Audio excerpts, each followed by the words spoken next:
뉴스에이 라이브 오늘 첫 소식 시작합니다. 오늘 코로나19 신규 확진자가 363명을 기록했습니다. 대부분의 확진자가 수도권에서 발생하면서 정부의 고민도 깊어지고 있습니다. 황규략 기자 연결해서 자세한 소식 알아보겠습니다. 황 기자, 자, 오늘 정부가 수도권 확진자를 막기 위해서 특별 대책을 발표했죠? 네, 이 전체 확진자 10명 중 7, 8명이 수도권에서 발생하자 정부가 어제부터 2주간 수도권 특별 방역 대책을 실시하기로 했습니다. 먼저 봄철 나들이 기간 동안에 사람들이 몰리는 공원이나 백화점 등 밀집시설 30개소를 지정해서 집중관리에 나섭니다. 매장 내 줄서기 등 방역 수칙에 대한 행정 지도와 함께 주말에는요, 시구 합동 점검을 실시합니다. 특히 최근 사람들이 몰리며 확진자가 나오고 있는 더현대 서울은 이용자 수 30%를 감축하고 무료 주차를 한시적으로 금지하기로 했습니다. 또한 다중이용시설 중 반복적으로 위반 신고가 접수된 곳은 매주 2회 현장 점검을 실시해서 집중관리합니다.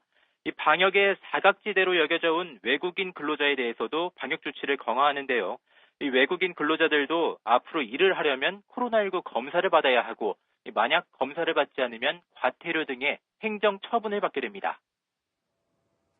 자, 황 기자, 방역의 관건은 백신인데 이 백신을 접종하고 몸이 아프다는 분들이 좀 많으시더라고요. 여기에 대한 정부 대책도 내놨다고요?